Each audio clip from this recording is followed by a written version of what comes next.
Hi friends, welcome to heart touching novels. உங்கள் செவிகளுக்கு இதமான காதல் கதைகளை கேட்டுணர நம்ம ஹார்ட் டச்சிங் நாவல்ஸ் சேனலை சப்ஸ்கிரைப் பண்ணிக்கோங்க.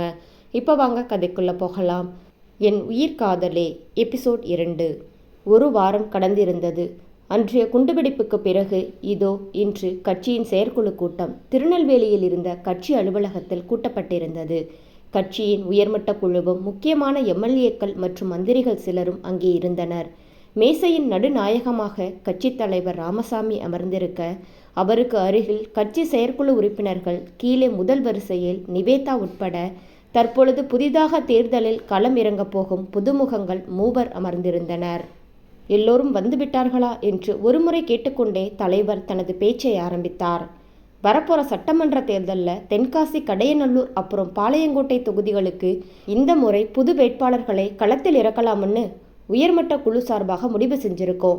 அதன்படி தென்காசி தொகுதியில் நம்ம கட்சியோட நீண்ட நாள் உறுப்பினர் மறைந்த ரகுராம் அவரோட மகள் திருமதி நிவேதா அவர்களையும், கடையநல்லூர் தொகுதியில் முன்னாள் எம்எல்ஏ தங்கதுரை அவரோட மகன் வேல்முருகன் அவர்களையும், பாளையங்கோட்டை தொகுதியில் முன்னாள் அமைச்சர் சங்கரி அவங்களோட மகன் முத்துப்பாண்டி அவர்களையும் நிற்க வைக்க தலைமை குழு ஒன்று கூடி ஒருமனதாக தேர்ந்தெடுத்திருக்கிறோம் என்பதை தெரிவித்துக் கொள்கிறோம் என்று அவர் பேசி முடிக்கவும் அறையில் சிறு சலசலப்பு. ஆளாளுக்கு கேள்விகளை எழுப்ப எல்லோரையும் அமைதியாக இருக்க சொன்ன தலைவர், எப்பா மாணிக்கவேல், என்ன பிரச்சனை, எதுக்கு எல்லாரும் சத்தம் போடுறீங்க என்று அந்த கூட்டத்திலேயே ரொம்ப எகிரி கொண்டிருந்த ஒருவனை பார்த்து கேட்க, அவனும் எழுந்து கொண்டு, ஐயா, நான் சொல்கிறேன்னு தப்பாக நினைக்காதீங்க. ரகுராம் ஐயா கட்சி பணி செஞ்சுக்கிட்டு இருந்தவர். அவருக்கு நெருக்கமானவர்களை தவிர அவரை தமிழ்நாட்டில் யாருக்கும் தெரிய வாய்ப்பில்லை. இதில் தங்கச்சி நிவேதா சின்ன பொண்ணு. அவங்களையும் நானே இப்போதான் முதல் முறையாக பார்க்குறேன். இதில் எப்படி மக்களுக்கு தெரியும்? செல்வாக்கு இருக்கிற ஆளை போட்டாதானே ஓட்டு கிடைக்கும் என்று தனக்கு சீட்டு கிடைக்காத கடுப்பில் அவன் கேட்க, ஆமா ஐயா, மாணிக்கவேல் சொல்றது சரிதான் என்று பல குரல் அவனுக்கு ஆதரவாக இருந்தது. தன்னை போல மற்ற இருவருமே புதியவர்கள்தான். ஆனால் அவர்களை கேள்வி கேட்காமல் தன்னை மட்டும் கேள்வி கேட்கிறார்கள் என்பதிலேயே நிவேதாவுக்கு புரிந்து போனது. நேற்று வந்தவளுக்கு அதற்குள் சீட்டா என்ற அவர்களின் ஆதங்கம் என்பதை விட கோபம், பொறாமை. இதோ இந்த மாணிக்கவேல் எத்தனை முறை வீட்டிற்கு வந்து தன் தந்தையிடம் சிரித்து பேசி சென்றிருக்கிறான். தந்தையிடம் எத்தனை முறை உதவி கேட்டு வந்திருக்கிறான். ஆனால் இன்று தன்னை யாரென்றே தெரியாது என்கிறானே. தங்களுக்கென்று வரும்பொழுது எல்லாருமே செய்த உதவியை மறந்துவிட்டு சுயநலமாகத்தானே நடந்து கொள்கிறார்கள். ஆனால் யார் எது பேசினாலும் அமைதியாக செல்ல அவள் ஒன்றும் பழைய நிவேதா இல்லை. இப்பொழுது இருப்பவளோ எதுவாக இருந்தாலும் நேருக்கு நேராக கேள்வி கேட்கும் தன்னம்பிக்கையும் தைரியமும் நிறைந்தவள். மாணிக்கவேல் சொல்லி முடித்ததும் தன் இருக்கையில் இருந்து எழுந்து கொண்ட நிவேதா தலைவரிடம் திரும்பி, தலைவரே, நான் இதுக்கு பதில் சொல்லலாமா என்று கேட்க, அவர் சரி என்பது போல தலையசைக்கவும் கூட்டத்தை நோக்கி திரும்பி நின்றவள் மாணிக்கவேலை பார்த்து, அண்ணே, என்னை பார்த்து புதுசுன்னு சொல்கிற நீங்கள் 10 வருஷத்துக்கு முன்னாடி இதே ரூமில் அன்னைக்கு நடந்த மீட்டிங்கில் என்ன சொன்னீங்கன்னு ஞாபகம் இருக்கா? 10 வருஷத்துக்கு முன்னாடி முதலாக எலெக்ஷனில் உங்களை அறிமுகம் செஞ்சப்போ உங்களை கேள்வி கேட்டாங்க. அதுக்கு நீங்கள் புதுசுன்னு சொல்கிறீங்களே. 30 வருஷத்துக்கு முன்னாடி நம்ம தலைவர் கூட எலெக்ஷனில் நிற்கும்போது புதுசு தான். இன்னைக்கு அவர் வளர்ந்து பெரிய ஆளாக நிற்கலையா? கட்சி தலைவராக ஆகலையா? யாருமே முதல்ல புதுசு தான். பராசக்தி படத்தில் நடிக்கும் பொழுது சிவாஜி ஐயா கூட புதுசு தான். உங்களுக்கு எல்லாம் புதுசுன்றது பிரச்சனை இல்லை. உங்களுக்கு பின்னாடி வந்த நான் எலெக்ஷனில் நிற்கிறது தான். பொறாமை அப்படின்னு சொன்னீங்களே, ஞாபகம் இருக்கா அண்ணே? அன்னைக்கு அவ்வளவு பேசுனீங்க. இன்னைக்கு என்ன பார்த்து அதே கேள்வியை கேட்குறீங்க. அப்போது உங்களுக்கு பொறாமையா அண்ணா என்று நக்கலாக கேட்டாள். இந்த தகவல் எல்லாம் அவள் தந்தை ரகுராம் இருக்கும் பொழுது சொல்லி கேட்டது. நிவேதா பேசியதும் அந்த மாணிக்கவேல் என்பவனுக்கு முகத்தில் கரியை பூசியது போல இருந்தது. எப்படியாவது இந்த முறை தென்காசி தொகுதியின் சீட்டை தலைவரிடம் பேசி வாங்கிவிட வேண்டும் என்று நினைத்தவனுக்கு நிவேதா அந்த தொகுதியில் நிற்கப் போவதாக அறிவிக்கப்பட்டதை ஜீரணிக்க முடியவில்லை. ஏதாவது சந்தர்ப்பம் கிடைக்காதா என்று எதிர்பார்த்து இருந்தவனுக்கு இதோ இன்றைய மீட்டிங் வாக்காக அமைய எப்படியாவது கேள்வியை கேட்டு மற்றவர்களையும் உசுப்பேத்திவிட்டு அவளை அப்புறப்படுத்த வேண்டும் என்று நினைத்து இவன் கேட்ட கேள்வி மாறாக நிவேதாவின் சாட்டையடி கேள்வி வாயை இறுக மூடிக்கொண்டு உட்கார வைத்து விட்டது. பேச்சில் நம்மளை மிஞ்சிடுவா போலேயே என்று மனதுக்குள் நினைத்து கொண்டான். மாணிக்கவேல் அமைதியாக அமர்ந்துவிட வேறு ஒருவரோ, நீ சொல்றது சரிதாமா, புதுசு பழசு வேண்டாம்.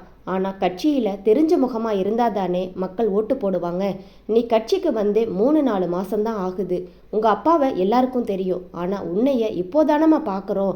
எங்களுக்கே உன்னை தெரியாமல் மக்களுக்கு எப்படி தெரியும்? யார் என்னன்னு தெரிஞ்சாதானே ஓட்டு விழும் என்று கேள்வி எழுப்ப, சித்தப்பா என்று நிவேதா பதில் சொல்ல ஆரம்பித்ததுமே உச்சி குளிர்ந்து போனார் கேள்வி கேட்டவர். அதே நேரம் மாணிக்கவேல் கவுத்துட்டாளே என்று மனதிற்குள் நினைத்து கொண்டான். நான் புதுமுகம், என்ன மக்களுக்கு தெரியாது சரி, ஆனால் நம்ம கட்சி எத்தனை வருஷம் பழசு. நம்ம கட்சி ஆரம்பித்து கிட்டத்தட்ட 50 வருஷம் ஆக போகுது. இத்தனை வருஷம் ஆகியும் நம்ம கட்சி சின்னத்தை பார்த்தாலே கண்ணை மூடிக்கிட்டு ஓட்டு போடுற ஜனங்க இன்னைக்கும் இருக்காங்க. நம்ம தலைவர் அந்த முறையில் நம்ம கட்சியை கட்டுக்கோப்பாக வச்சுருக்காரு. நம்ம கட்சிக்குன்னு ஒரு மரியாதை இருக்குது. நம்ம கட்சி சின்னத்துக்குன்னு ஒரு மவுஸ் இருக்குது. என் மேலே உங்களுக்கு நம்பிக்கை இல்லை சரி, ஆனால் நம்ம கட்சி மேலேயுமா உங்களுக்கு நம்பிக்கை இல்லை? நம்ம சின்னத்துக்கு மேலே உங்களுக்கு நம்பிக்கை இல்லையா? ஏன் சித்தப்பா, இத்தனை வருஷம் அரசியலில் மக்கள் ஆளை பார்த்தா ஓட்டு போட்டாங்க, சின்னத்தை பார்த்து தானே ஓட்டு போட்டாங்க. அப்படி ஏன் சித்தப்பா ஆளை பார்த்து இருந்தா ஜெயிலுக்கு போயிட்டு வந்த நீங்கள் போன எலெக்ஷனில் ஜெயிச்சிருக்க முடியுமா என்று சாட்டையடியாக பதில்களை விளாசி தள்ளியவள் மேடைக்கு கீழே நடுநாயகமாக வந்து நின்று அங்கிருந்த அனைவரையும் பார்த்து வணங்கியவள், வணக்கம். இங்கே இருக்கிற எல்லாரும் ஒரு காலத்தில் புதுசாக அறிமுகமாகி வந்தவங்க தான். அதே மாதிரி எனக்கும் ஒரு சந்தர்ப்பம் கொடுங்க. என்னோட திறமையை நான் காட்டுறேன்.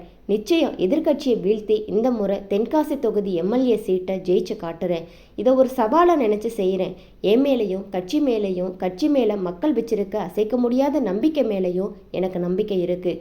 என் மேலே உங்களுக்கு நம்பிக்கை இல்லாட்டியும் நம்ம கட்சி மேலே நம்ம சின்னத்து மேலே உங்கள் எல்லாருக்கும் நம்பிக்கை இருக்கும்னு நம்புகிறேன். அப்படி இல்லை நம்ம கட்சி சின்னத்துக்கு ஓட்டு விழாதுன்னு நினச்சிங்கன்னா தாராளமாக சொல்லுங்கள், நான் இந்த முறை எலெக்ஷனில் நிற்கலை என்று சொல்லிவிட்டு மேடை நோக்கி திரும்பியவள், மன்னிச்சிடுங்க தலைவரே என்று கூறிவிட்டு விறுவிறுவென்று தனது இருக்கையில் சென்று அமர்ந்து கொண்டாள்.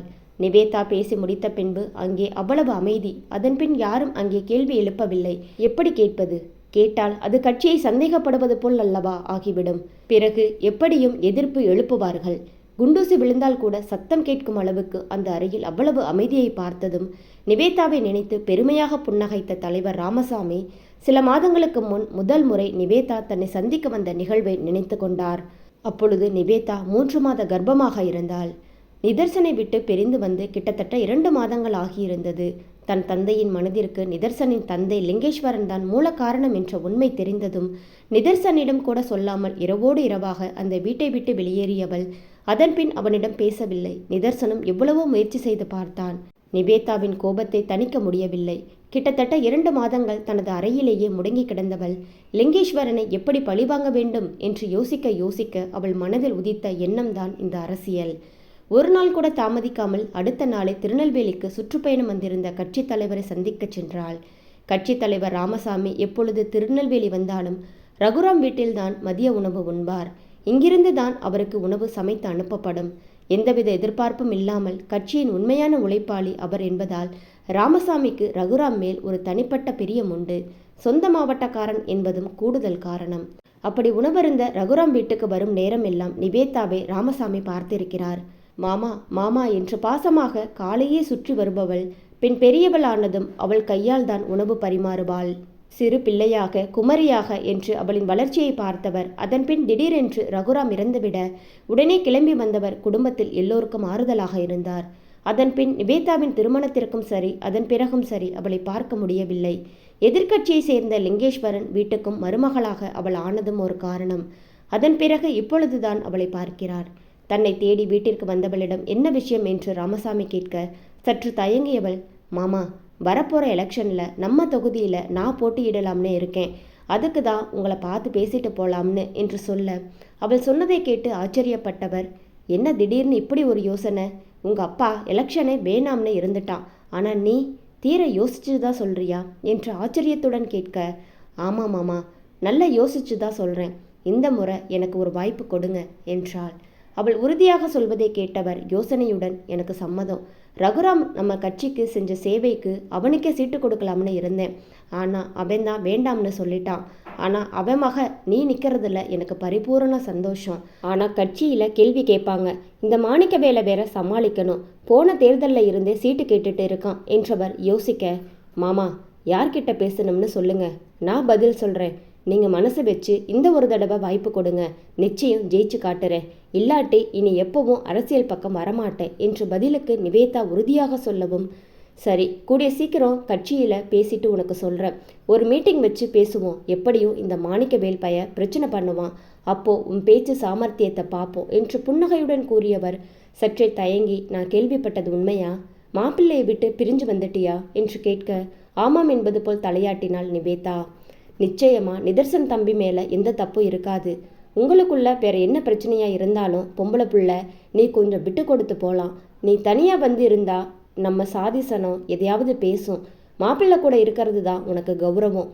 என் மகளா நினச்சி சொல்கிறேன், பார்த்து சூதானமாக இருந்துக்கோ என்று அவர் அறிவுரை சொல்ல நிவேதாவோ தலையை குனிந்து அமர்ந்திருந்தாள். அவள் எதையும் காது கொடுத்து கேட்கவில்லை என்று ராமசாமிக்கு நன்றாக தெரியும். இருந்தும் தந்தை இல்லாத அவளுக்கு ஒரு தந்தை ஸ்தானத்தில் இருந்து சொல்ல வேண்டியது தன் கடமை என்பதால் சொன்னார்.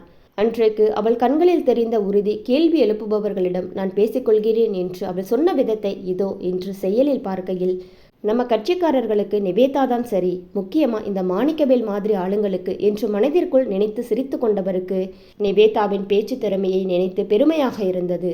தன் நினைவுகளில் இருந்து திரும்பியவர், நம்ம ரகுராம் மகள் நிவேதா தேர்தலில் நிற்கிறதுல இங்கே யாருக்கும் ஆட்சேபனை இல்லையே என்று அனைவரையும் பார்த்து கேட்க, இல்லை தலைவரே என்று குரல் கொடுத்தனர் கூட்டத்தினர். அதே நேரம் ராமசாமிக்கு பக்கத்தில் இருந்தவரோ, தலைவரே எல்லாம் சரி, ஆனால் ஒன்று, நம்ம எதிர்கட்சிக்காரன் லிங்கேஸ்வரனோட வீட்டு மருமக எப்படி நம்ம கட்சியில் என்று இவரின் காதை கடிக்க, என்னவோ சொல்கிறீங்க, கட்சி விட்டு கட்சி தாவணவங்களை எல்லாம் நம்ம கட்சியில் சேர்த்து சீட்டு கொடுக்கலையா? நம்ம நிவேதா வேணும்னா எதிர்கட்சி வீட்டுக்காரங்களுக்கு மருமகளா இப்போ இருக்கலாம். ஆனால் நம்ம ரகுராம் ரத்தம் தான் அவள் உடம்புல ஓடுது. என்னைக்கும் அந்த புள்ள நம்ம கட்சி தான். மற்றவங்க மாதிரி பணத்துக்கு ஆசைப்பட்டு கட்சிக்கு துரோகம் பண்ணுற புள்ள இல்லை. என்கிட்ட கேட்டதை அந்த பிள்ளைக்கிட்ட கேட்டு வைக்காதீங்க.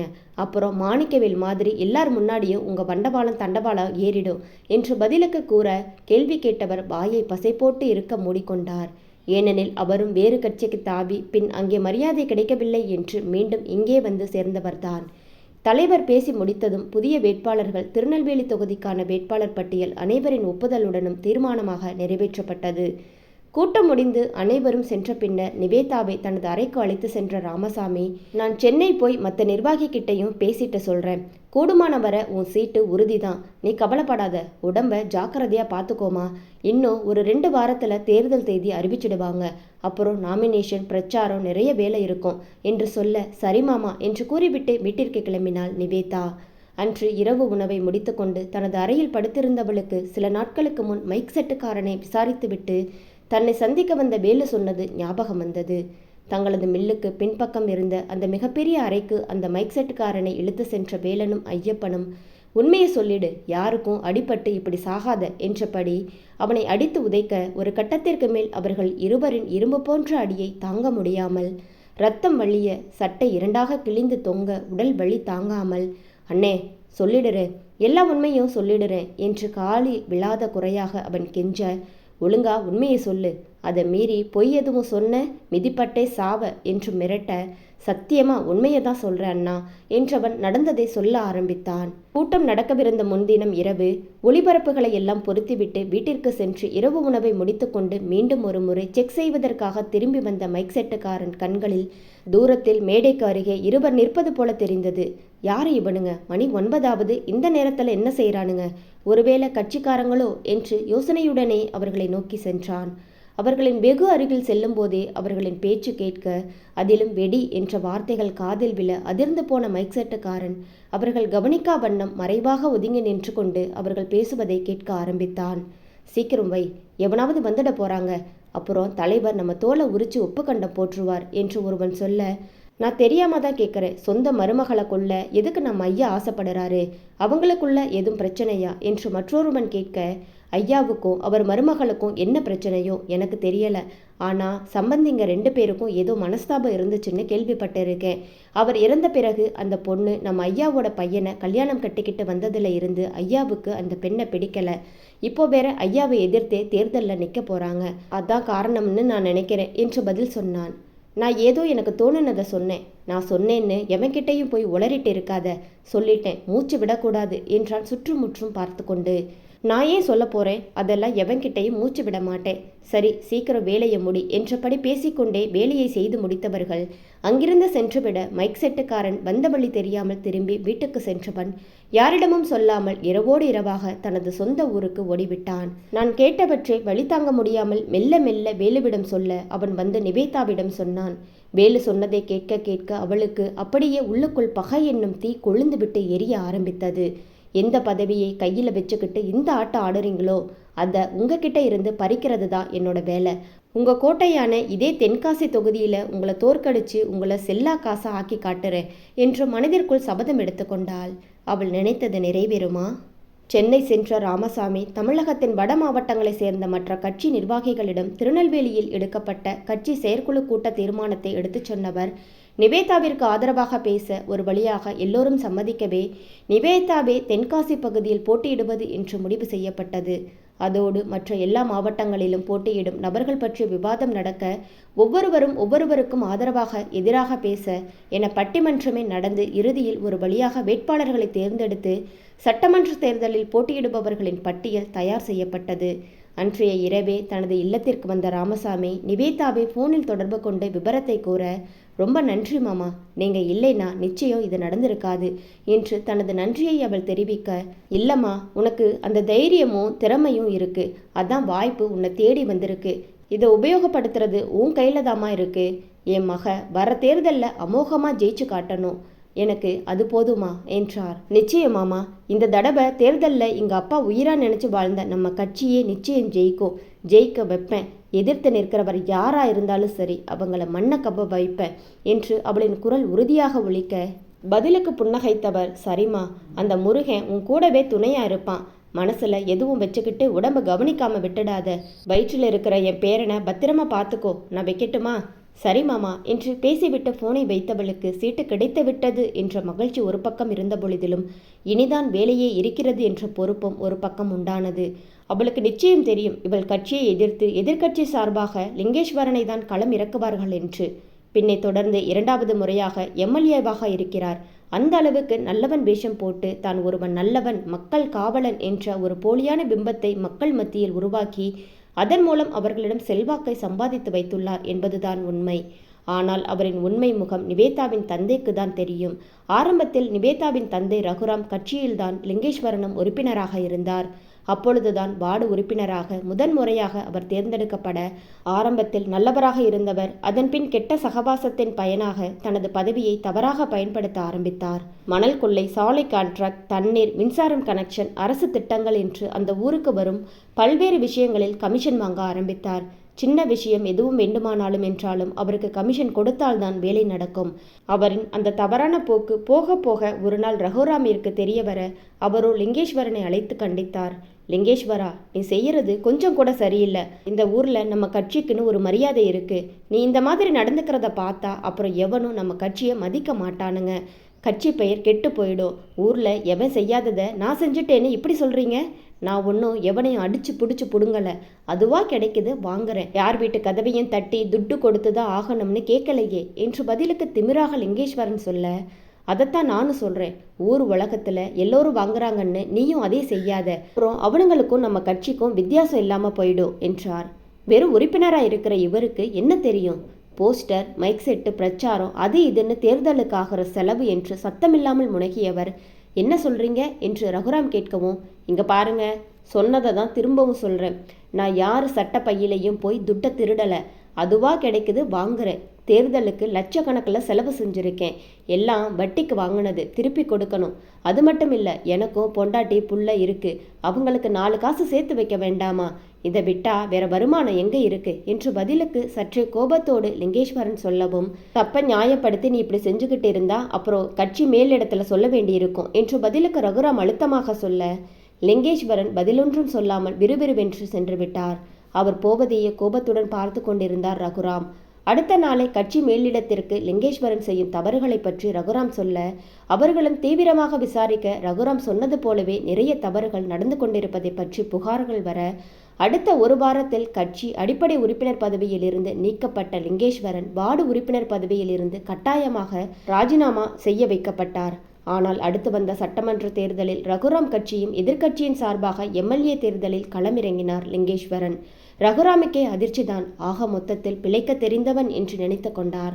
அந்த தேர்தலிலும் எதையோ செய்து வெற்றி பெற்றவருக்கு அதன் பின் ஏறுமுகம்தான். அவரின் சொத்து வளர்ந்த கையோடு மக்களுக்கு அவர் மீது செல்வாக்கும் வளர்ந்தது. ஆனால் இளம் வயதில் அவர் செய்த திருட்டுத்தனம் தெரிந்தவர்கள் தான் அவர் அசுர வளர்ச்சி அடைந்ததற்கும் தற்போது கிட்டத்தட்ட காணாமல் போயிருந்தனர். அரசிடம் கேட்டு தன் ஊருக்கு என்று திட்டங்களை அவர் கொண்டு வந்தாலும் அதற்கு அவர் வாங்கும் கமிஷன் சாதாரண மக்களுக்கு தெரிந்திருக்கவில்லை. அவர் இருக்கும் பொழுதுதான் பல திட்டங்கள் வசதிகள் வந்தது என்று நினைத்து அவரை போற்றினர். அப்படிப்பட்டவருக்கு இன்றைய சூழலில் எவ்வளவு பெரிய செல்வாக்கு இருக்கும் என்று நிவேதாவிற்கு நன்றாக தெரியும். அதை உடைப்பது என்றால் அது மிகப்பெரிய வேலைதான்.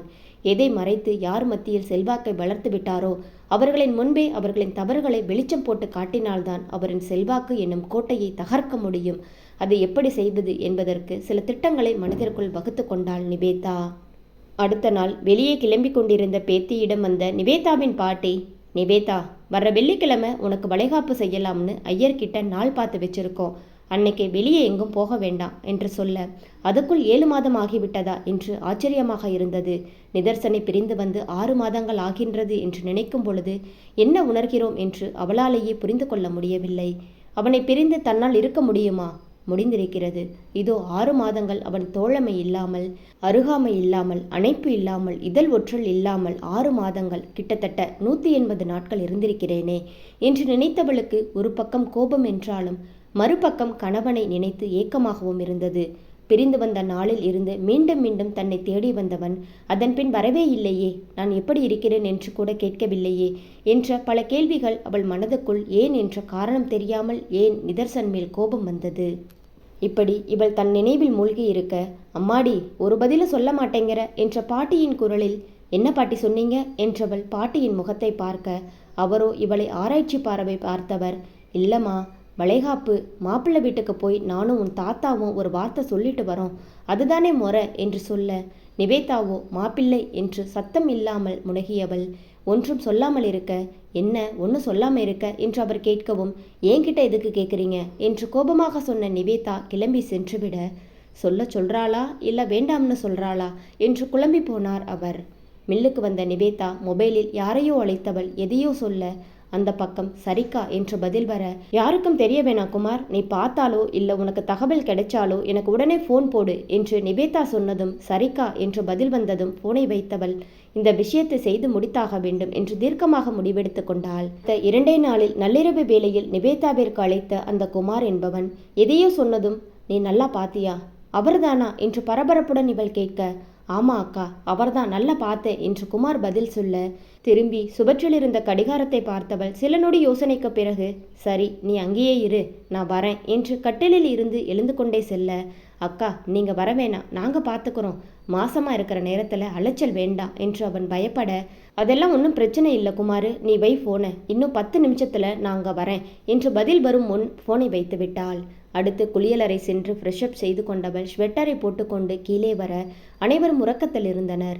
சத்தமில்லாமல் வாசலுக்கு வந்தவள் வேலுவை கூப்பிட, இந்த நேரத்துல எங்க தங்கச்சி, எதுவா இருந்தாலும் காலையில போய்க்கலாம் என்று அவன் சொல்ல, இல்ல அண்ணே, கொஞ்சம் அவசரமான வேலை என்று இவள் கட்டாயப்படுத்த மனமே இல்லாமல் அவர் சென்று வண்டியை எடுத்து வர அடுத்த 5 நிமிடத்தில் கிளம்பியது அவர்கள் வாகனம். கிட்டத்தட்ட நேரம் நள்ளிரவை நெருங்கி கொண்டிருக்க மில்லை நோக்கி வண்டியை வேலு ஓட்டி கொண்டு வந்தார். சிறிது தூரம் சென்றதும், அண்ணா வண்டியை திருப்புங்க என்று நிவேதா சொல்ல, அது ஊருக்கு வெளியே போற பாதையாச்சு தங்கச்சி, இந்த நேரத்துல அங்க எதுக்கு என்று அவர் கேள்வியாக கேட்க, சொல்றேன் அண்ணா, நீங்க கொஞ்சம் சீக்கிரமா போங்க என்று நிவேதா அவசரப்படுத்த, தங்கச்சி என்ன விஷயம்னு சொல்லு என்று அவர் கொஞ்சம் பயத்துடன் கேட்க, இப்போ நான் சொல்றத செய்ய போறீங்களா இல்ல நான் இறங்கி போயிடட்டுமா என்று கொஞ்சம் கோபமாகவே அவள் சொல்ல, சரி நாம தான் துணைக்கு இருக்கிறோமே என்ற எண்ணத்தில் நிவேதா சொன்ன இடத்திற்கு வண்டியை ஓட்டினார் வேலு. 10 நிமிடம் கழித்து ஊருக்கு வெளியே இருந்த அந்த ஆத்தங்கரை ஓரம் வண்டி நிற்க, அக்கா என்றபடி ஒரு சில இளைஞர்கள் நிவேதாவின் கார் பக்கம் வர, எந்த பக்கம் என்று அவர்களிடம் கேட்டுக்கொண்டே அவர்கள் பின்னே இவள் செல்ல, என்ன நடக்குதுங்க என்ற குழப்பத்துடன் நிவேதாவை பின்தொடர்ந்தார் வேலு. நிவேதாவை அந்த இளைஞர்கள் சிறிது தூரம் அழைத்து சென்று தாங்கள் பார்த்ததை காட்ட உடனே தனது மொபைலை எடுத்தவள் நடப்பவற்றை வீடியோ எடுக்க ஆரம்பித்தாள். நடப்பவற்றை சற்றே மிரட்சியுடன் பார்த்து கொண்டே நின்றார் வேலு. கிட்டத்தட்ட 10 நிமிடம் அனைத்தையும் படம் பிடித்து கொண்ட நிவேதா அந்த இளைஞர்களையும் அழைத்து கொண்டு சற்று தள்ளி வர, அவர்களில் ஒருவன், அக்கா இதை உடனே ஃபேஸ்புக்கில் போட்டு விடுவோமா, அப்போதான் எல்லாருக்கும் தெரியும் என்று சொல்ல, இல்லை வேண்டாம், இப்போதைக்கு இந்த வீடியோ எங்கேயும் லீக் ஆக வேண்டாம், எப்போ எப்படி போடணும்னு எனக்கு தெரியும், நீங்கள் முதல்ல யாரு கண்ணிலையும் படாமல் இந்த இடத்திலிருந்து கிளம்புங்க என்று சொன்னவள் அவர்களை அனுப்பிவிட்டு தன்னுடைய கார் கதவை திறக்க, அப்பொழுது பின்பக்கம் பட்டென்று ஏதோ சத்தம் கேட்டு திரும்ப கையில் கட்டை வைத்திருக்கும் ஒருவனை தன் கையில் வளைத்து பிடித்த மாதிரி எதிரே நின்றிருந்தான் நிதர்சன். அதிர்ந்து போய் பார்த்தவளுக்கு அப்பொழுதுதான் புரிந்தது தன்னை அடிக்க வந்தவனை நிதர்சன் தாக்கி இருக்கிறான் என்று. அடித்த அடியில் மயங்கி சரிந்தவனை சத்தமில்லாமல் பிடித்து தரையில் படுக்க வைத்த நிதர்சன் நிவேதாவின் கையை பிடித்து காருக்குள் ஏற்றிவிட்டு, வேலுண்ணா சீக்கிரம் வண்டியை எடுங்க என்று அவசரப்படுத்த, நன்றி தம்பி என்றவர் சட்டென்று வண்டியை ஸ்டார்ட் செய்து நகர, தன்னை முறைத்து கொண்டு பார்த்தவாறு நிற்கும் நிதர்சனை ஜன்னல் வழியே பார்த்து கொண்டு சென்றாள் நிவேதா. அவன் பார்வையில் இருந்த அனல் இவளை தாக்க சட்டென்று தலையை உள்ளே இழுத்து கொண்டாள். இக்காதல் கதை தொடரும். இக்கதை உங்களுக்கு பிடித்திருந்தால் மறக்காமல் வீடியோவுக்கு லைக் அண்ட் சப்ஸ்கிரைப் பண்ணுங்கள். லைக் பண்ணும்போது ஹைப் அப்படிங்கிற ஆப்ஷனை கிளிக் பண்ணி உங்கள் ஸ்டார்ஸை கொடுங்க. Thank you friends.